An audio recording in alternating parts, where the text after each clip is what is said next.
Hey, friend, welcome back to the Inner Spark podcast. I'm your host, Casey Tayton. This podcast is a very special bonus episode.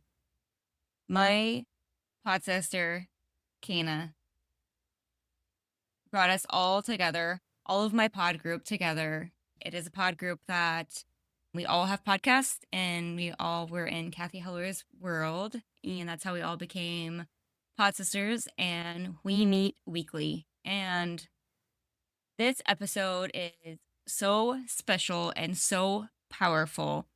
I encourage you to listen. I thank Kana for sharing it with all of us so I can share it with all of you. It is a deep conversation of how sisterhood is so important and so needed in our lives. We are truly a group of women that were brought together by the podcasting world, and we meet weekly. I'm going to tell you, there's nothing like the power of sisterhood. We are all uniquely different. We all have podcasts, and I will share all about them, and I will connect them all in the links in the show notes. We meet weekly, and I'm going to tell you, there is something so special about this group of women. Everybody needs a group of women like this. A group of no judgment. Let's encourage. Let's get it done. We're in this together. We're doing this. The odds of everybody getting a podcast out and it's keeping it going is not very high. But our pod, every single one of us have a podcast out.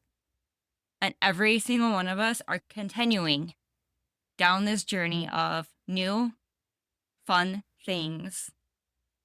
And it's the best feeling in the world. If you do not have someone to surround yourself with, I encourage you to just sit back, listen to this special episode as a group of women come together and continually support each other throughout the week, and then meet up every Thursday on a call to not just only talk about our podcast and how we can support each other in there, but how are our businesses doing? How is your, whatever you're working on doing? How is your life doing? We have shed tears together. We have laughed together. It is just the most incredible feeling to be uplifted. There's no judgment. It's a, hey, sister, I got you. Hey, sister, what can I help you with? We're in this together. There is something so special about this group of ladies that I am so blessed to call my pod sisters, that it's an honest, open discussion about the power of friendship and the power of friendship in females, and especially in midlife. There is so much judgment and so much competition and so much things that, that society has pushed on us. But we're here to break those rules. We're the rule breakers, you guys. We're the ones that are like, no, it doesn't have to be like that. We can live states away and uplift each other and support each other and just listen to each other. That is one of the most powerful things, and everybody needs this in their life.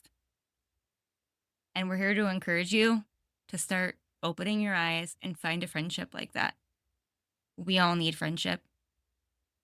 We all need people who aren't giving up on us to cheer us on. And this group does just that.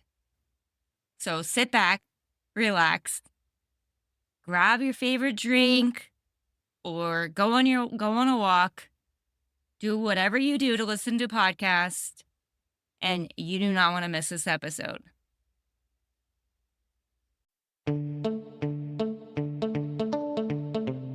Midlife isn't a crisis, it's a calling. A wake-up call that shakes things up, strips away the old, and invites you to something bigger. You feel it, don't you? That deep knowing, the whisper that says, there's more for me. I see you, beautiful. You spent years showing up for everyone else, being the good wife, the devoted mother, the responsible woman, and now it's your turn. It's time to reclaim your power, pleasure, and purpose on your terms. I am Ken as you, a self-love and empowerment guide, and I know this journey intimately. 4 weddings, 3 countries, 2 divorces, and 1 funeral that changed everything. And through it all, I've learned that midlife isn't about fading away. It's about coming home to yourself, embodying your truth, and expanding into your most radiant self. Welcome to Midlife Butterfly, where we have real, soul-shifting conversations about the messy, magical transformation of midlife. If you are navigating divorce, reinvention, a deep identity shift, or a longing for more, this space is for you.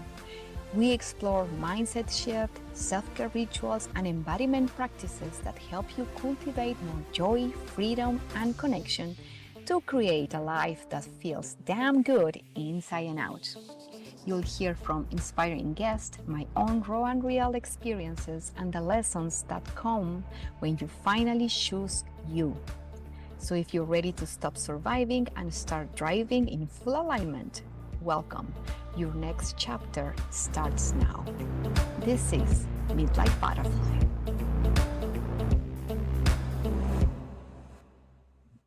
Welcome, beautiful souls. I am so excited for this episode because I have a powerhouse of women at Midlife Butterfly today.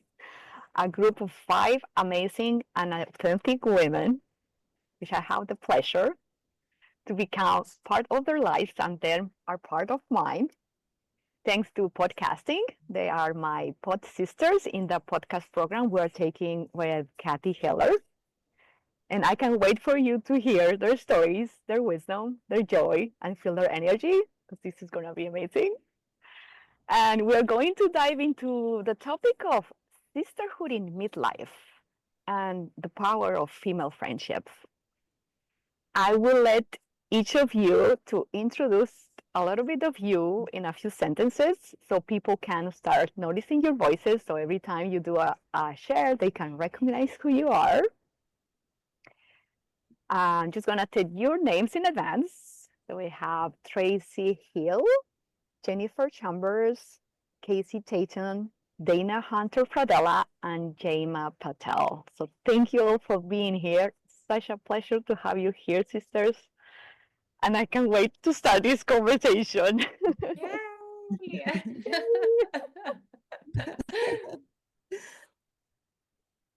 Okay. Tracy, you want to go first? Sure. Hello, everyone. Good morning. My name is Tracy Hill, and my company is A Beautiful Fix.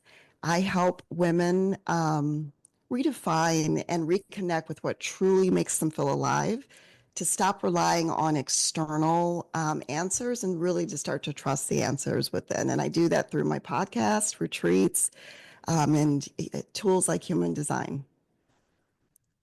Beautiful. Thank you. Jen? So much for having me.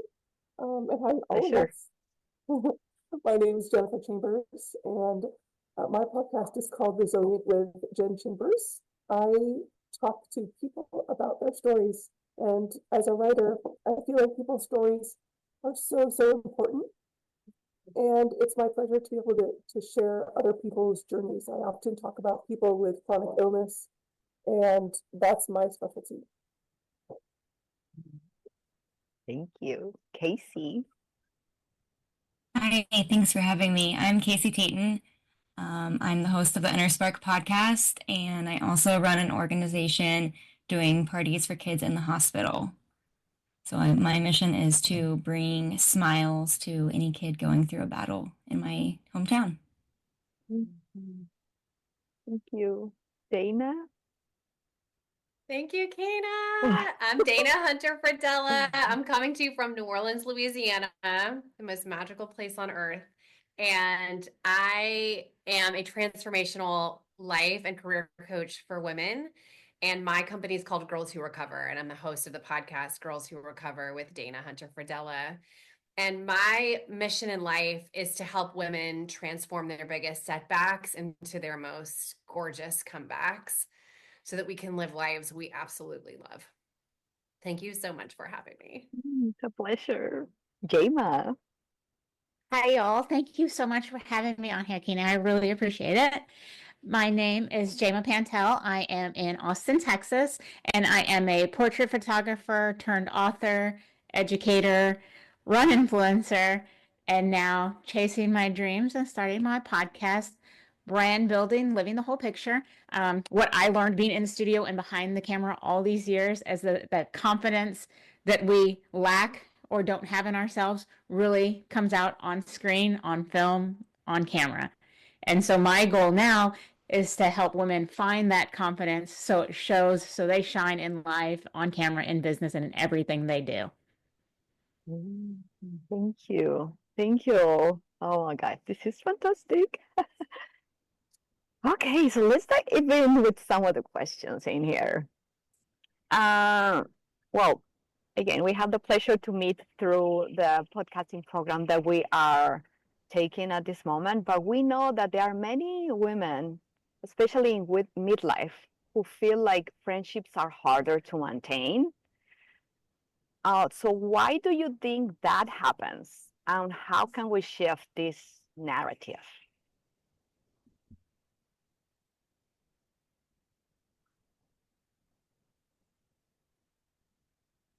So Tracy.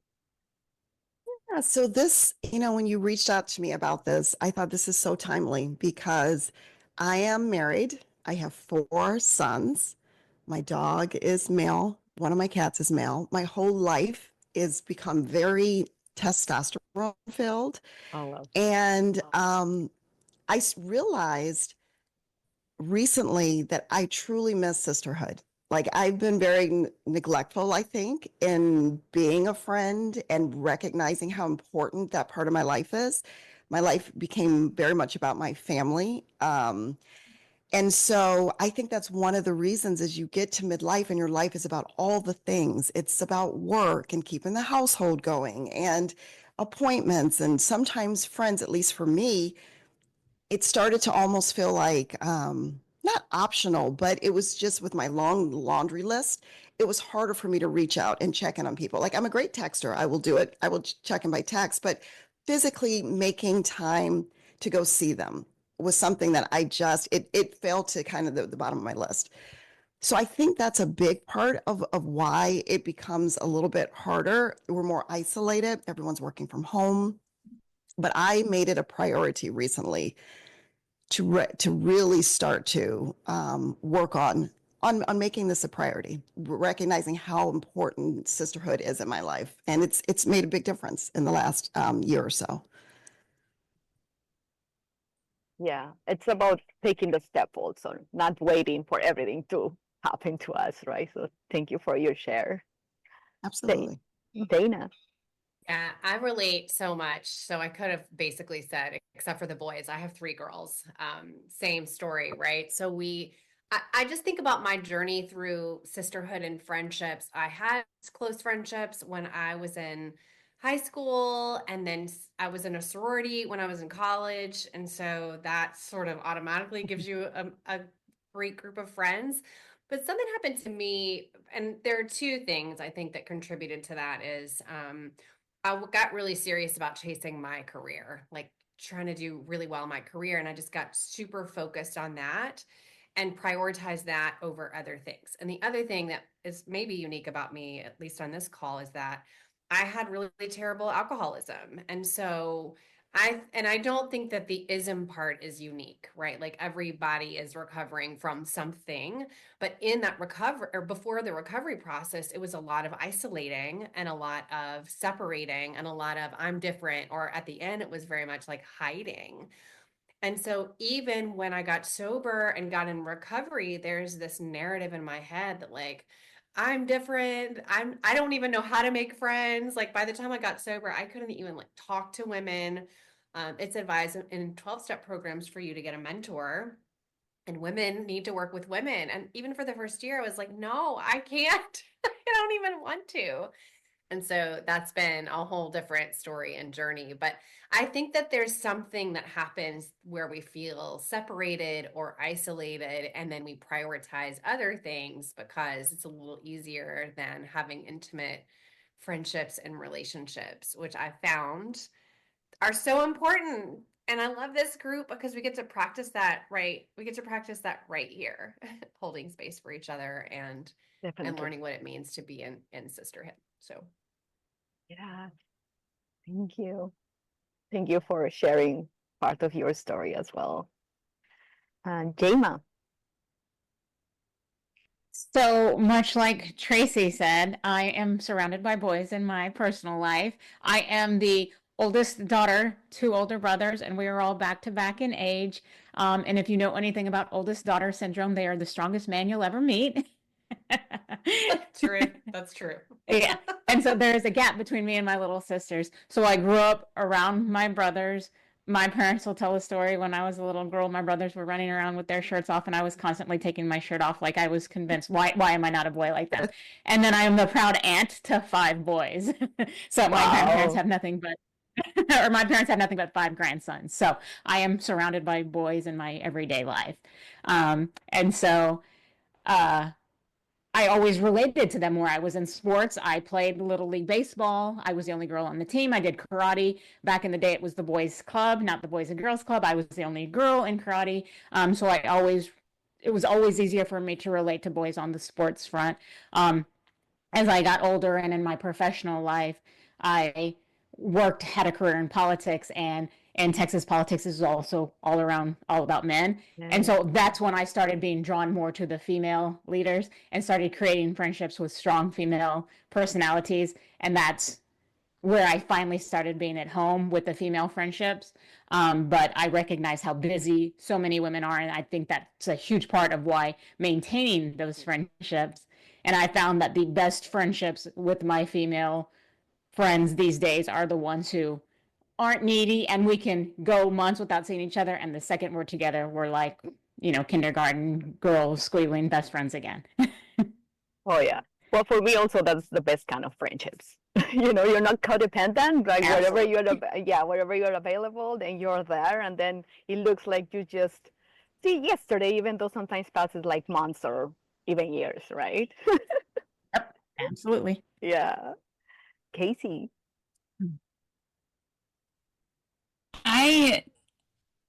Sorry, that kind of caught me off guard. So I think that I faced a medical battle before I worked in the OR, and I had a great group of women that I was surrounded by. And then when I got sick, I think I felt like I lost all my friends and all my connections. And as I started to grow, it was like, where do you meet friends? And I don't have kids of my own. And so I think a lot of my friends had also had kids. And so it was just such a challenge to where do you go to meet friends? Where do you go to meet people and to actually truly connect? And I am so grateful that now I am in communities that have women in them, and just the power of the sisterhood in here. And it's just magical. Something, yeah, it's so good. Jen, let's go with your share. Steve, because I feel like a combination of everyone, because I have 3 kids. I have 2 boys and 1 girl, and we never thought we would have a girl. So it's interesting. So I grew up as one of 2, and then as a parent, my kids are a little bit older, so I had a very male atmosphere also, and also I'm chronically ill. So I feel very much like Casey's saying, there's a different kind of relationship you have with people when you're chronically ill. So I have the parent part, and then also you just feel very isolated. I'm also physically isolated because I live in a small town. So as you grow out of the parenting role and your kids get older, you have a different relationship with the people in your community anyway.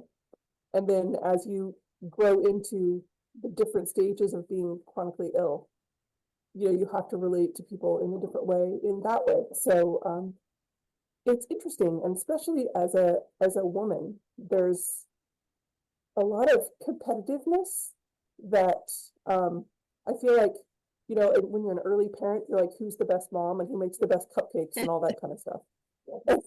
I don't know if anybody else feels that, but oh my gosh. Mm-hmm. And I always felt like I was not measuring up.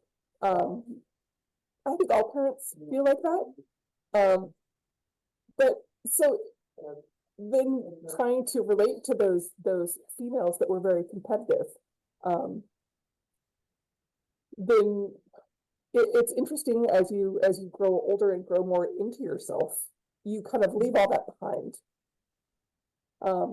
So at this point, I feel like the best way for me to make parents as an older, or make friends as an older midlife woman is kind of finding people who have the same activities.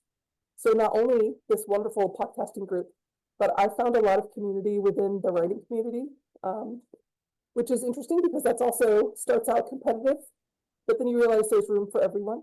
And it's much the same with other women. It's so nice when women make space for other people and we all can bring our own things to the table. I've learned so much from all of these women, but certainly by trying to find spaces outside of my area that I can learn from, I feel like I've gained a lot of friendships that way, if that makes sense. Yeah, thank you all. Yeah, for me, I was thinking that I've been always kind of like a lone wolf, to tell you the truth. So of course it comes like that kind of isolation. But at the same time, since I've been living in different countries and in different cities throughout my life, like in the last 20 years, like I have very good friendships, but they're all over the world. We sometimes, I mean, it's difficult. Difficult in a way because it's different to have a friendship that you can see every day compared with someone that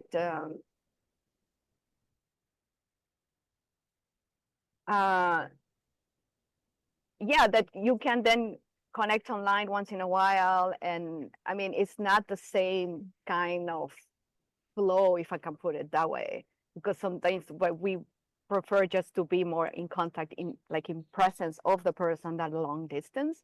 So that's why sometimes like I don't keep connected to some of my friendships because of course they have their own life and then we sometimes don't get to talk or to see for years. But the fun part, as Jema was saying before, is that then we get to see each other and it's like we just catching up from yesterday. It doesn't matter what else like happened before. It's just like coming back to that. But yeah, I mean, it was interesting because like during the pandemic is when I separated as well. So I was like, how am I gonna do like new friendships too, because we're not able to see many people. And my ex-partner, he actually recommended me to get into Bumble. So like they have a friendship area. And I was like, okay, I'll do that. And I did meet some women in there. And so that was, a good point of, if somebody else would like to try it out, why not? That there's also women who we want to have friendships, and more at this age, if we are still single, if we don't have kids, and even if you ladies are married, you have kids, of course you want to keep growing, your connections, your network. So yeah, thank you all for your shares. It's beautiful to see how the different perspectives, how it comes according to our life experiences, which is awesome. I would like to know, let's go with these questions. What role do female friendships play in a woman's personal growth, healing, and empowerment? Especially when we have a big shakeup of life or life transition. Let's go, Jema. Yeah, I found that my female friends are my rocks. I can go to them about everything without judgment. And I know that's not the case with all women, right? So the ones that stick and the ones that stay and the ones that are your tribe, you can go to them about anything, and they will they will go to war with you. um, and all those memes and all those things about besties and all the things, they are so relatable to the people that you keep in your corner. You can bounce ideas off of them for business, for life, for anything, and they will have your back 100%. Even if they know you're wrong, they will still support you and lovingly talk you back to the right. um, but they are your ride or die 100%. And that is the best part of the female friendship, in my opinion, is supporting you no matter what in all of your journeys and endeavors. And they will do that. Yeah, beautiful. Casey. I agree with what Jema said.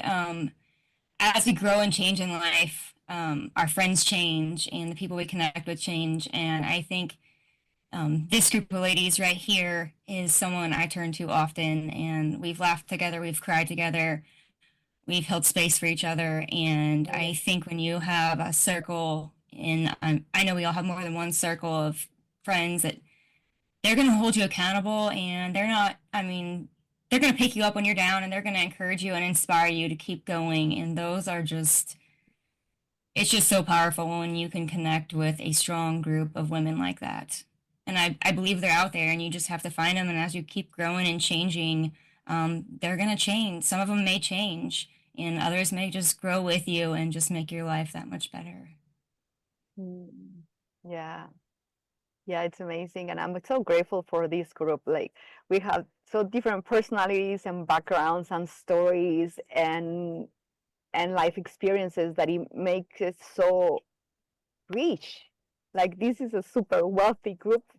I mean, with our different stories and the support that we get to receive and give at the same time when we gather in different ways, like, and how we are growing together. It's something so beautiful and so fulfilling to experience with all of you. And yeah, I'm so grateful that you are here, Luis. Jen, let's go with your share.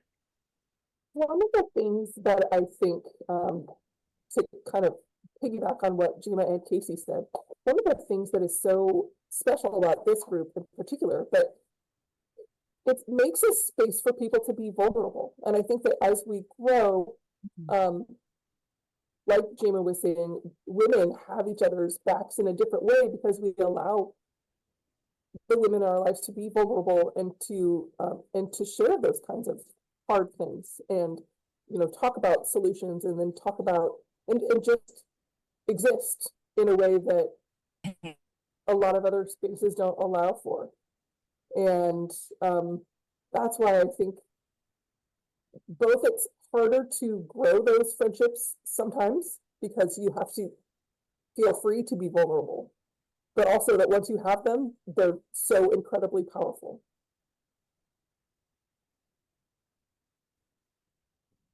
Yes, definitely. Thank you. Tracy.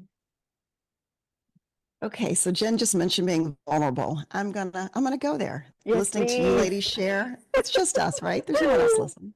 Nobody. I am having all these epiphanies just listening to this conversation. I'm realizing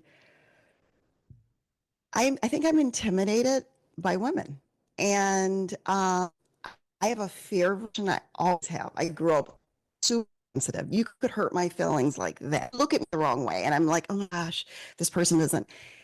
And I think women, I was blessed. The women that I have in my life, they kind of fell into my lap. I didn't have to do anything. They literally, I felt like the universe dropped them in my lap, and they're the most important things to me. But if they didn't just drop in my lap, I don't even know how to like go up to a woman and be like, hi, you want to be friends? I'm so afraid of that no, or oh my God, like what? So I don't do it. And I've never exercised that muscle. Again, I've always had them kind of naturally come into my life. And I think I'm afraid of just rejection. And so with men, for some reason, I feel very comfortable. My stuffed animals were all male. I feel very accepted. I can't explain it. And so I think that's why another reason why my life became very male dominated. But a female friendship, there's nothing like it. When I talk to my husband, I love him. He's great, but I drive him crazy because I want all the detail. He tells me a Yes. story and I'm like, well, did he say, I don't know. I didn't ask that. Well, did they? He gets none of the detail. But when I call my girlfriends, oh my gosh, they're like 3-hour calls. I haven't called you in forever. And when I do call, we're on the phone all day because I need the details. And then they said what and what, and then we cry together and then we laugh. And there's nothing like female companionship. But listening to you ladies, for the first time in my life, I'm realizing I've got this fear of rejection. I'm a little intimidated. It's the sister wound. You hear people talk about the sister wound. I have it. Yes. Oh, wow. Yes. It does exist. The thing is, I think because probably, I don't know if it's the patriarchy or what, but we as women, I mean, it has changed through the years, but before it was competition, and I know still exists. It's just that women to be competitive against each other, and that's why a lot of resistance, and that's why also I believe sometimes it's hard to make friendships when you are in that kind of energy. But we have shifted and it's shifting, and now it's about collaboration, and it's a complete different approach on how to create that kind of connections. And probably that's why that fear of rejection comes from you, Tracy, because you're used to be by males and being accepted by them, that by approaching women, that's probably kind of like the fear that you have because of that idea of competition. That's the way we grow as midlife women. We grow like this. But thankfully, we are in a space now where in a complete different energy of collaboration and love and giving and receiving, that it just shift everything else. Yes, and I'll say one more thing. There's nothing Sure. more beautiful than watching women support each other. Oh, Hands down, it is just to see women celebrate each other, hold each other up. There's something magical about it. So I love that we're moving into this era of sisterhood. yes, definitely. Dana. I also am having some epiphanies, but I wanted to pull up this research on the power of female friendships on our kids. And so, because there's so much benefit for us, but I was blown away by what the research says about the impact on our kids. So, just a couple things. When kids observe their moms having strong, positive friendships and a social circle, their cognitive development is above their peers who don't have that. They have higher self-esteem, they have better social skills, and they feel safer and they feel connected and they feel a sense of belonging in the world. Wow. Like, if that's not good enough reason to go out and recruit some new friends. And like, I don't want to live my life for my kids, but I do have 3 small kids, and I feel like we're always asking, like, how can we create safety and love and connection for our kids? And it's the craziest thing. It's like, if we take care of ourselves, how do we do that? We link up with other women. And the epiphany that I had too is I was competitive and still like have to check myself, because I'm like, no, we can't be friends because we're fighting for the same GPA. We're fighting for the same seat in grad school. We're fighting for the same, it's like, that is the patriarchy, Kana, this sense of scarcity. Like, there isn't plenty for everyone. There's more than enough. That's a lie yeah. of the patriarchy, that there's not enough. Yes. And so it's helped me to really break out of this. Where did I get that from? Like, where do we all get our things from? From our moms. So that's the epiphany, is like, my mom is a strong, baddie woman, and she was a trailblazer in her career, and that did not leave time for intimate friendships. And so we do what we see. Yeah. Unless we are ready to do a generational interruption.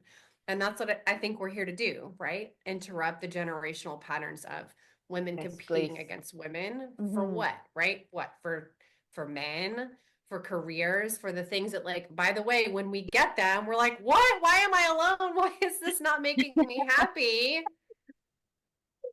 And so the power of female friendships, it goes way beyond us, although, but like, let's bring it back to the actual table.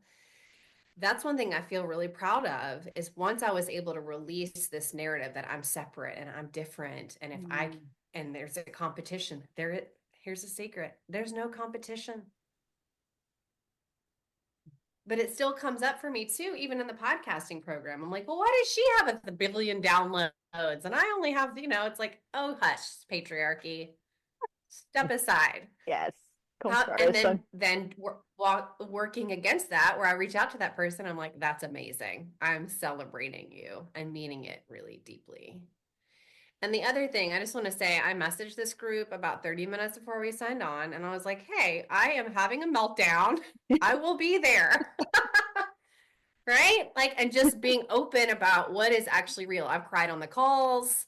I've tried to do my best to tell the truth. And I think that, not that you've gotten to the question about like, how do you make friends? Well, you go first and you show up, all of you, as an invitation for the woman who's ready to do that, to do the same thing. So I have lots of good friends, and I probably have like 5 or 6 really intimate friendships that I do keep up with systemically. They're on the calendar. We have friend dates either every week or every month. Beautiful. Thank you, Dana. Jama, you want to share something else? Go ahead. Yeah, I want to go back and touch on what Tracy said in that fear of rejection. I have actually been broken up with by females. And I know a lot of friendships change and grow and, die off, but actually having somebody tell you, I don't want to be your friend anymore for XYZ, I've had that happen twice in my life, and it was the hardest thing ever. And I still think about both of them. And one was way more recent in midlife, in the over 45 space. And it's ridiculously interesting and hard. But again, you do the inner work and you recognize that it isn't you, the issues and stuff like that. And you still think about it, but you recognize that it isn't you. And so the fear, I haven't stopped making female friends because of it, but I get the rejection part because it's hard, and you want to, as women, I think it's like, what did I do? What did I do? What did I do? But you have to recognize it's not what you did. And so I can't think of any woman you walking up to and would ever be like, no, I don't want to be your friend. I'd be like, yeah, let's go get some coffee or matcha. Yeah. And it happened to me as that fear well. exists. Yeah, one of my best friends, she broke up with me, like in the middle of, I was divorcing and still grieving my father. And and she didn't even have, the ovaries to tell me on the face. Like she literally wrote a freaking long email, and she was kind of like, no, like, I don't know. Anyway, so it was like, in a few words, she said like, that I was being very condescending. I can't remember. But my point is, yeah, it's heartbreaking because we were very close. That we were working together, and we will see each other. Like, even though I was married at the time, like 2-3 times a week, we will have, activities and and things like that. And then suddenly it's like, and the thing is, what I understood is like she broke up with me because like I was going through a grieving process. I was shifting my life so much that it's just like, I guess, she couldn't handle it, if I can put it that way, because that's the thing, when we grow and evolve and change so fast. And I don't know, I don't think it was envy or anything. It was just that we didn't align anymore with what I was happening. And yeah, it hurt like shit, like it was very bad. And I remember once in a call I was doing another, taking a program at that time, and this lady at 70, she was like, no worries, I just broke up with a friend like no time ago. I was like, okay, so this is gonna keep happening, right? And that's the cool part is that some people goes, or we outgrow them or whatever, some other people are gonna come that are aligned with us. So just let's grieve, because yeah, we have to grieve those relationships, but at the same time just keep going and be open to receive more. So Dana, what else do you want to share? It's almost essentially what you just said. Like the beautiful part about midlife is that I give many less F's about most things. Yes, And me so too. it's given me what's left is like crystal clarity around the things that are important to me. And now that I have that, I have looked at some of the friendships and just said, like, this is not a match. It's just not. Like my friend we were friends for 20 years, but like she has a problem that she's not addressing. And so it's hard for us to be together because it's just like, I can't be around that. So James Clear in Atomic Habits, he was asked what the most important habit was. And he said, it's the people you surround yourself with. And I mentioned that because in midlife, we are all expanding, we are evolving, and we are dropping the things that do not matter. And that's not to say that our friendships don't matter. But I'm saying is we get so clear on what does matter that we're willing to let go of the things that aren't a match. And I'm sorry that's like if you've ever been broken up with either by a friend or by, it's like friendships are a little different than dating, but not really. Like being broken up with sucks. And it's a gift to be able to evolve and expand out of a relationship that's not aligned with who you are becoming. I love this idea of midlife butterfly because, a monarch is not playing with the worms. True, definitely. She's out there with other butterflies. Yeah. She's not playing with caterpillars anymore. She's playing with butterflies. And so my point is that I'm not looking like, who do I need to break up with today? But it's like, who am I becoming? And is this relationship still a match? Because the last thing I'll say is, your girl only has so much time. Like we have big, beautiful lives. And so there are only so many seats at the table. And so women I coach and women I mentor, I'm like, why are you giving this person a seat at your table?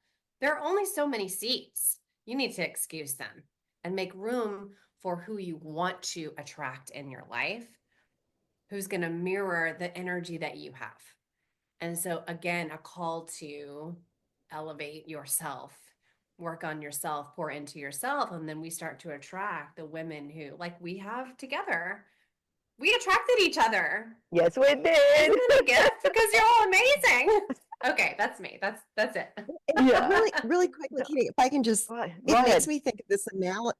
It makes me think of the analogy. I don't know if you guys have heard of this, of a train. Life is like a train, and people are going to get on and hop off as they need to. And to me, I love that because there's not a lot of efforting. There's not a lot of figuring it out. Your train of life is going, and then people are going to hop on. And when they hop off, that their time, was met, and now they're moving on, and you can too. So it's a different way of thinking about what we just said. All the breakups we talked about, their purpose in your life was, finished and complete, and now you're on to the next thing. Yeah, thank you for mentioning that. And that's true because that's the thing. Sometimes, yeah, they are long-term friendships, but that's sometimes it could be a person that we just meet for a few minutes and it can change our lives. It doesn't have to be that long relationship because I mean, therefore they say sometimes it's for seasons, for something that we need to learn at that very moment. So just cherish that moment and the learning lessons and whatever you get from there. And also they also got something from us. That's definitely right. But I guess it's also about that letting go of that codependency with our relationships because as Dana was saying, like we grow and it's okay, the flow and all that. And oh, I got lost in thread. So my point is like going back to choosing the kind of relationship that we want at this moment and letting go of those ones that don't serve us anymore. Because sometimes we are fearful of saying, but how am I going to make new friendships?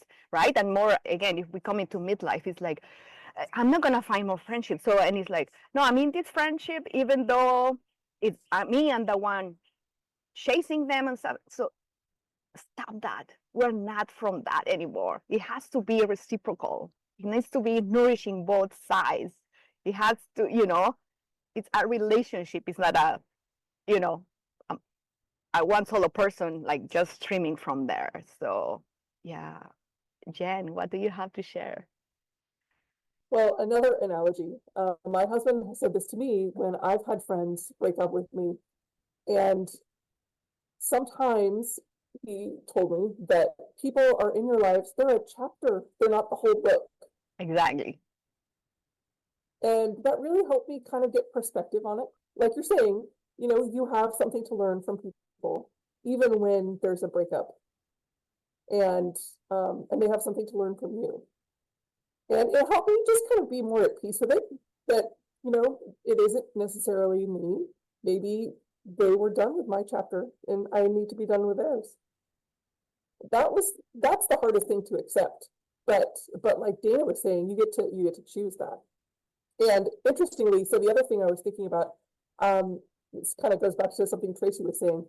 I've had people come up to me who wanted to meet me and say, hey, it was really funny. It was a woman. She was like, hey, I really I love the way that you dress. So I just thought that we should be friends.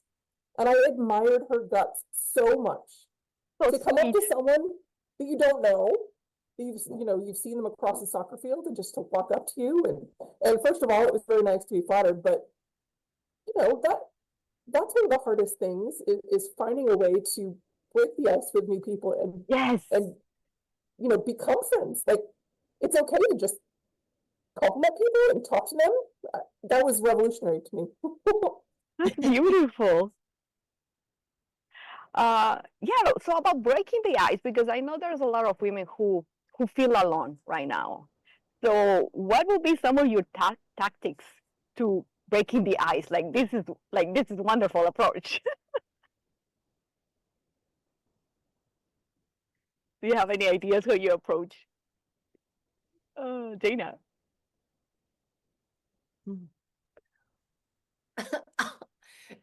It is so okay. So this goes back to I'm in my midlife, so I don't care. I really don't care. I just don't. So I will go up to. I'll just tell you what I did a couple weeks ago. There was a woman who spoke at my meeting, and I went up to her and I was like, "Why have we never met? And why aren't we already best friends? Can I please have your number and invite you to coffee?" And she was like, "Absolutely." And then here's the kicker. I texted her and I said, "What you got for coffee?" And so we got it on the books. And I'll out myself too. It's like I am very selective about who I continue to pursue relationship. I think I explained that. And so I've had a bunch of coffee dates, and after the first one, I'm like, "Yeah, I'm good. You're amazing. Like, enjoy your life." And then they can get a second coffee date if it feels like it's, there's momentum. And the key is keep going, keep inviting, keep being awkward. Like, I love that, Jen. The girl's like, "You have great clothes. Let's be friends." And then the next step is, yes, here's my number. When are you available in the next 2 weeks to get coffee?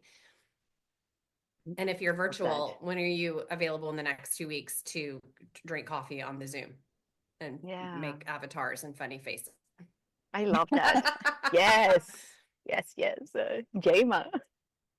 Yeah, and I do the same thing. I walk up to women often and admire what they're wearing, but I am also in a special situation where I get to hear a lot of women speak, and I will absolutely go up to them and be like, "Hey, I love what you said about XYZ or whatever." And one of my best running friends, actually, she had just got done doing something. This is over 10 years ago now, and we've traveled together, we've run together, we've done a lot together. But I walked right up to her and said, "Hey, I heard that you just finished this race." I was like, "That's amazing. Tell me about your experience." And we've been, best of running friends for the past 12 years now.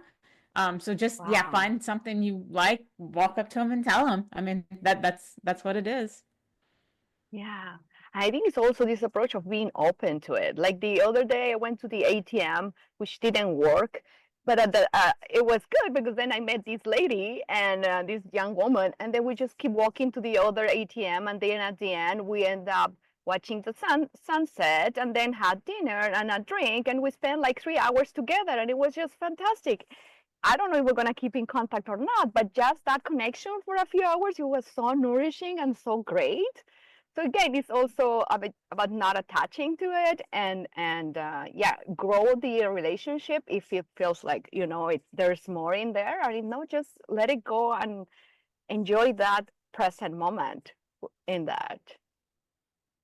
Casey, what do you want to share? I'm gonna say this. I don't know why it's easier for me. I mean, I talk to a lot of people every day in the community and what I do. Um, it feels like it's less pressure. I went out of town and I went on a ski trip and I met this lady on the slopes. And I think we were both, so when you're trying something new, there's like, you're in this state of like, you don't know what you're doing, you don't care, like, I'm just here to try and do it. And so you're not worried about like what everybody else is doing. You're just like, I'm here to do this and have fun. And so I met this lady on the ski slopes, and she was there by herself, and we were taking a lesson together, and we got to bond all morning. And then she was like, well, it's time for me to go. You know, and she's like, oh, you're going to go with your boyfriend and go ski. And I'm like, no, come with us. And this lady, she came and had lunch with us, and we skied in the afternoon Great. together. And the one thing I didn't do is I didn't say, when we left, my boyfriend goes, you took a picture with her, but you didn't get her phone number. And I said, I know. What was I thinking? I said, it was just so, we had so much fun. So maybe it's just putting yourself out there in a community that you like, and then you're surrounding yourself with it. But just letting it happen. I didn't go out that day saying, I'm going to meet a new friend today, but I also wasn't against it. I was like, I'm going to go ski down this mountain. So I think just being open to it is such a big thing. Yes, definitely. Tracy. Yeah, so a couple of things. I say go on a retreat. I think it's one of the best ways to connect with Oh, yes. like-minded, beautiful souls. I went on a retreat last year, and these are like people that I feel like are family at this point. When you go through a shared experience like that, it's just so easy to bond and get through all the superficial, crap and just get straight to that bond. I actually hosted my first retreat in January, and honestly, I needed it. It was a sisterhood retreat, and I felt again so separate and realizing how much I need female companionship. So I hosted a retreat and, brought them in. But I was thinking of two examples, just listening to you guys talk about how you saw someone and you went up to them like, man, I need to grow a pair, because I'm thinking of two instances where I think a lot of times it's being kind, just simply being kind. I think as women, we don't always, I don't know if we, again, the whole competitive thing. I remember an instance a few years ago at my son's school, we thought it was a school shooting, literally every parent's worst nightmare. I'm at home, my husband comes down, I was working out in our gym, and my husband comes down and says, Tracy, there's a lockdown at the high school, and they think that there's, been a school shooting. I started running, and my husband's like, what are you doing? You can't go to the school. I'm like, oh, watch me. Grab my keys. I don't know what I was going to do, but I was going to be there. I'm crying the whole way. There are helicopters flying over us, police, SWAT teams. I am just, and I get there, and all these parents had the same idea, and we're all just going to this. It was the worst nightmare you can imagine. It turned out to be, it wasn't a school shooting. Someone thought they heard something, and so luckily it wasn't what we thought it was. But the point is, all of these parents were going through the same thing, and I'm sitting down on the lawn outside, and this woman, we just kind of started talking. And she came up to me and she simply handed me a water bottle. And I was like, what's happening? And I realized she was just handing me a water bottle. Like, I don't know why, it was the kindest gesture at a moment where I was at my lowest and felt just terrified to have another human being go out of their way who did not know me, knowing what she's going through, and to also offer me. It has stayed with me. I didn't ask her to go to coffee. I should have. I let that go, but I will never forget that moment. And then one other story was I was at an Esther Hicks seminar. I don't know if you guys know Esther Hicks, but I love her. Yes. And there was this woman sitting next to me, and I just fell in love with this woman. She was gorgeous. She was beautiful. Her energy was amazing. The whole 3 hours we sat next to each other. And at the end, I wanted so badly to do what you guys did, just exchange numbers. And I was like, that fear of rejection of her saying, no, I didn't. And again, she stayed on my mind. But so anyway, I just wanted to share those stories. Thank you. Yeah, just the kindness of people. Thank you. Kindness. Jaima. I'm going to say for if the phone number feels too intimidating, social media. I was thinking Ask about to that follow too. them on social media, which is kind of how I started and stuff like that. So follow them on social media and get to know them, and that builds like that like then you feel like you know them a little bit more. If that phone number is a little too much, like, hey, are you on social media? I'd love to follow you. It's a little safer, right? Good idea. Yeah. So when you said that, I was like, you know what? Start small. Like, and I was the biggest introvert ever. And it's to me, I do things in like baby steps. And so start small and start by following them on social media and then move up from there. So that's just a tip and idea of something I thought when you said that. Thank you. It's a great idea. You have more ideas, Jen? What do you want to say? Well, you guys are really inspiring me. It's funny. It's so funny. I mean, things aren't coincidental, right? Um, They are not. no, I was in a class yesterday with a woman who I've admired for a really, really long time. She's this very smart, funny, very popular writer. She's written for the New York Times and Writer's Digest, and we've been. It's funny because we've been Facebook friends because we know people in common for probably 3 years, and I've never met her in person. But yesterday she had a class in my area, and I went to it. I took it, and afterward, she was like, well, first of all, when I got there, she's like, wait, you're Jennifer Chambers? I think we're Facebook friends. And so now I am really inspired because of you guys to actually follow up. I'm gonna text her because she wanted me to text her afterwards, and I was like, well, she doesn't really want that, but she does, and I'm willing to do it. So thank you. You guys inspired me. Let's go for it. Dana. Something that just the theme that I'm picking up on here is that in order to, at least, like, how do we make friends? Yes, Bumble. Some friends of mine have had success on that, and we got to get out and put ourselves around women. And I was just thinking about, like, I go to 2 women's groups a week, and I went to a women's leadership conference on Friday, and I'm in a podcast, Mistress Mind, and I am in Kathy Heller's community. And so we put ourselves around women. And I think that both with COVID, but also the patriarchy, let's be real, that's not a thing that is valued or celebrated. And we're really stepping probably into an area that feels uncomfortable, but is so worth it. And it's been helpful too to have my own business, because like part of the way that I create space for gorgeous, magnetic, powerful women as clients is I go put myself around gorgeous, magnetic, powerful women.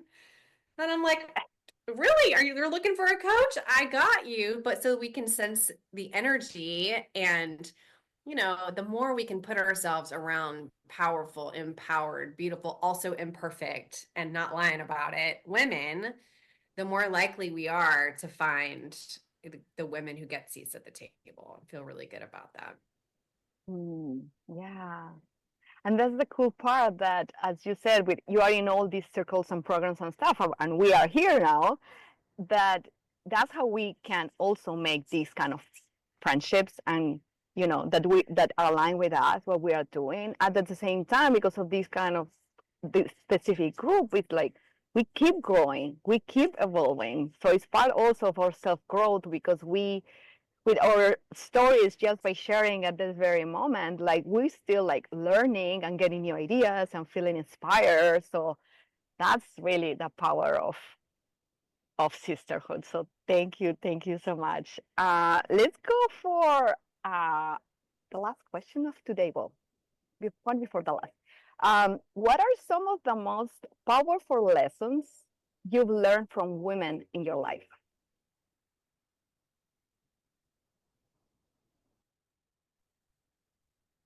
Wow.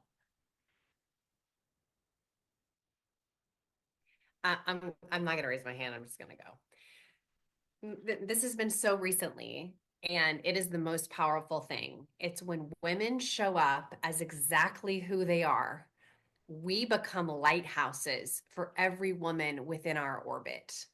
Yes. So I recorded a podcast this week. I'm pretty sure I cried a couple times on the podcast, and I was like, whoa, whatever it was. And I have gotten more positive feedback from that episode than any of the ones that I planned in advance and put lipstick on for. And it's like the most powerful thing that I have learned from another woman is it's okay to show up as exactly who you are. You don't need to be perfect. You can give all that up.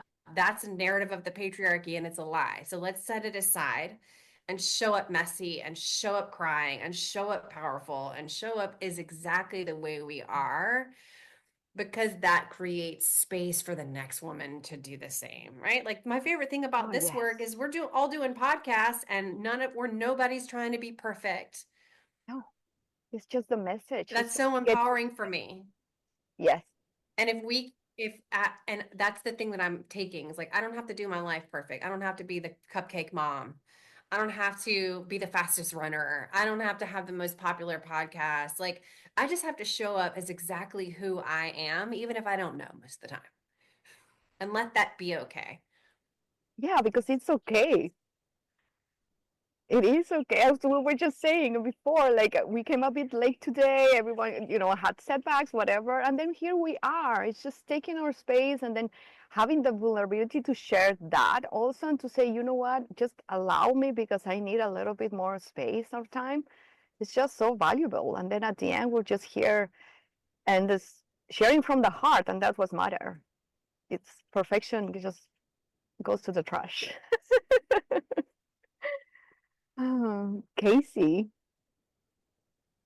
Dana kind of said exactly what I was going to say. Is when we show up as our authentic self, that's when everything aligns. That's when we find those true friendships, those true meaningful things. And I was just taught you have to do it perfect. And when I let go of those things, the people that I have met and am closest to it's not really when I'm normally dressed the best. It's when I'm out doing something fun and something silly and just letting go and just being myself, that I connect with somebody on a deeper level. And I think that every single one of us in here is a reminder of just showing up as them and who they are that day. And it may not be whether we're crying, whether we're laughing, just show up as you are that day. And that's one of the most powerful things, I think. Yes, it is. Tracy. Yeah, can we just all agree that being perfect is the most boring, uninteresting thing ever? Yes. I'm constantly reminded. I'm just, what Dana and Casey, what you guys both said, I'm just realizing the women that I follow online that I really resonate. I mean, Kathy Heller is a perfect example.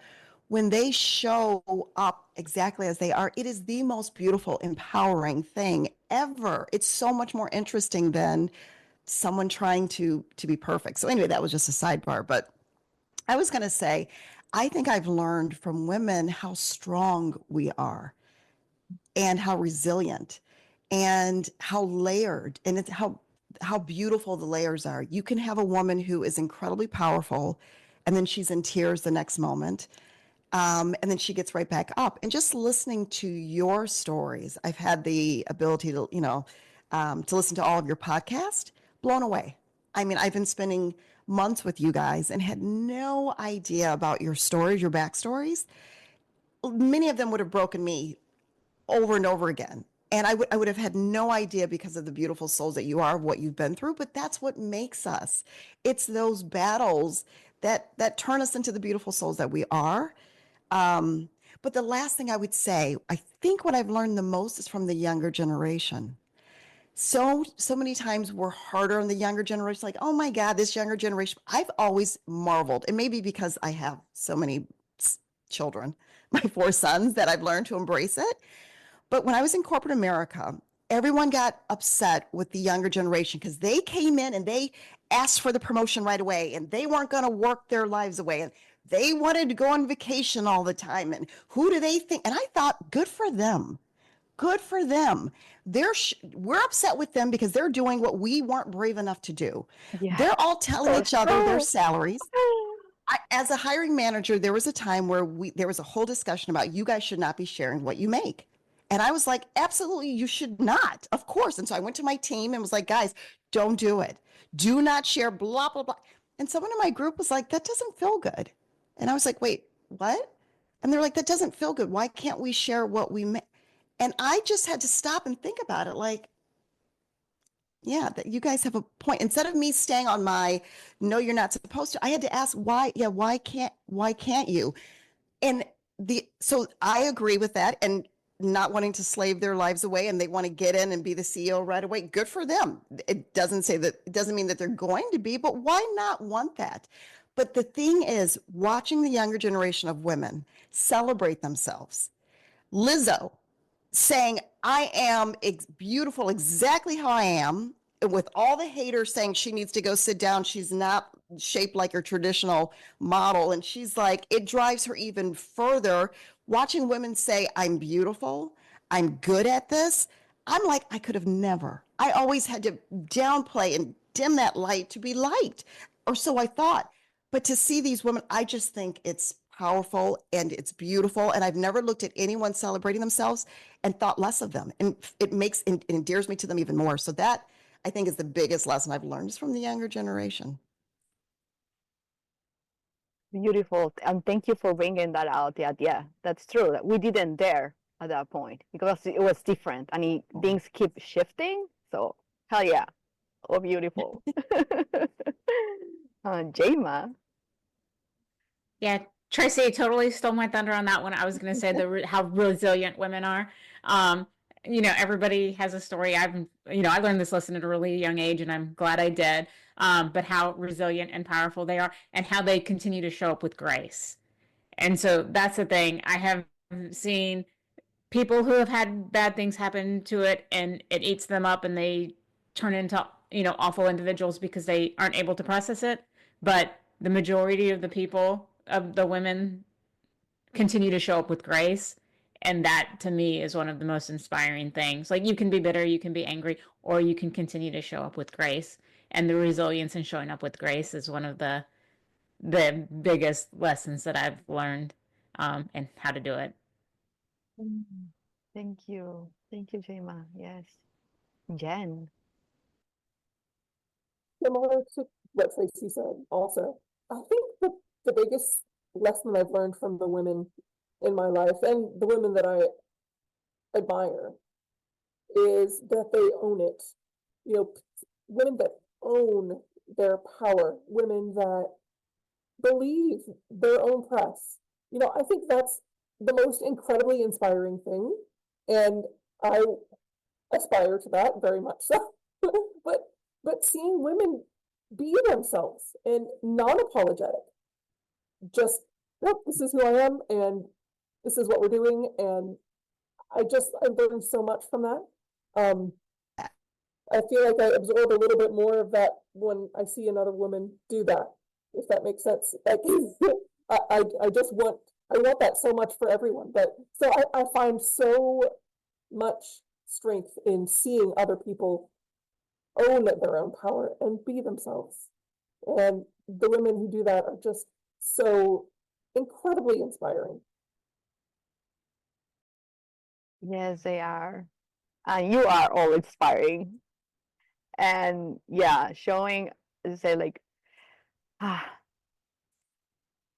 run out of words. I'm just so grateful that you ladies are here with me at this very moment and sharing this beautiful episode with me and your experiences and the way you see life and the way you experience life. And as somebody already said, like, our podcast, our stories are so freaking powerful and so beautiful. And despite whatever pain or things we have been going through, we have that resilience and that conviction and devotion to keep going, to build our dreams, to have better lives, to feel good. And yeah, I'm just super grateful for you to be part of my life.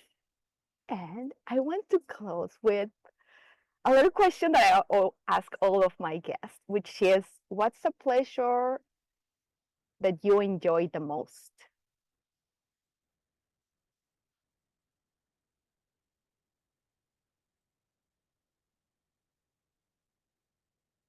Whoever wants to go first, just go and share I'll why. go. My greatest pleasure in life and something I've been doing for a long time is running. Like I am a better, happier person after a run, after I'm able to get in my run. I actually structured my business around being able to run and all the things. Like that was a huge goal when I started years ago. I didn't want to be the busiest photographer out there. I wanted to be able to do what I loved first. And I love photography. I'm not saying that I don't love photography. I wanted it on my terms and I wanted to be able to run and get my workouts in. That is what like drives me, is to be able to get that in. Movement, I feel like, is a blessing in my life. Thank you, Jema. Yeah. Yes. Massage, hands down. Massage. Massage. Okay. It's so enjoyable. I do not even see it as a splurge. I see it as a gift to my soul and my body and my mind. And a 90-minute massage will change the next 2 weeks. So I try to get them bi-weekly. Nice. Yes. Yeah. For me, it's kind of a daily thing. I like to play music. So I play the ukulele.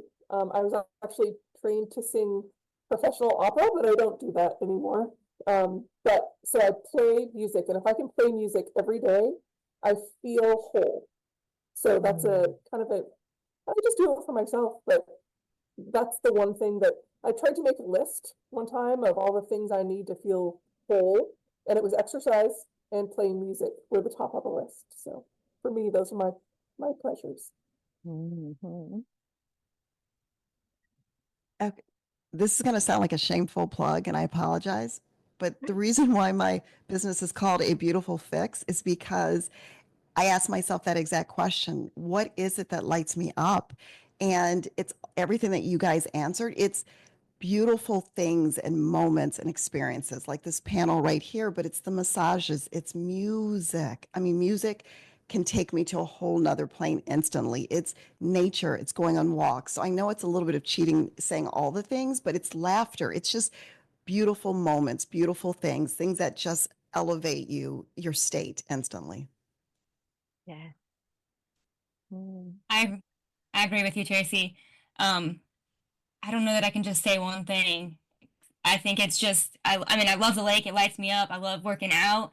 But I also love deep connection and just being present and living, finding those what lights other people up lights me up. When I see them, it just lights my soul on fire and I get so excited. Yeah. Casey, can I just say really quickly? I'm sorry, I didn't mean to interrupt. Casey, that is so true about you. You are like a professional cheerleader. You get so excited and celebrate people. When we are in meetings, you are in the chat, just, you're great. I mean, you're just naturally one of the most beautiful. We keep saying this word, beautiful souls, but really, I just wanted to say that when you said that, that is so true. That is so true. Thank you. Yeah. And I don't She think is. I second that. Absolutely. yeah.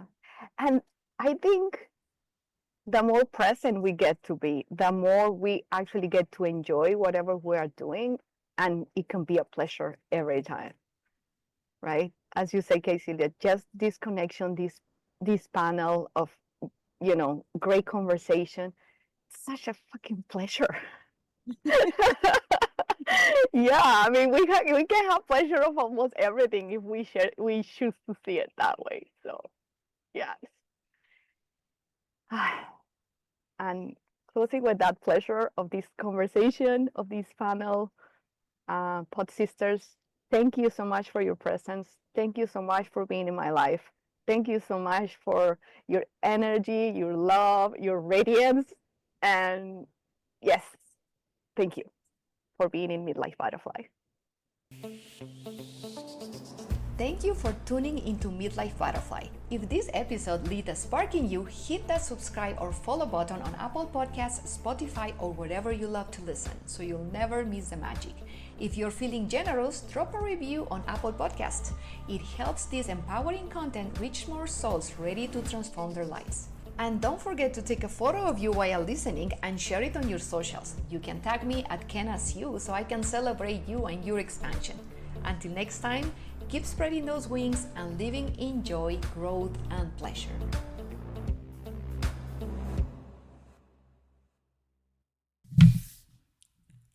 Thank you so much for listening to this powerful episode.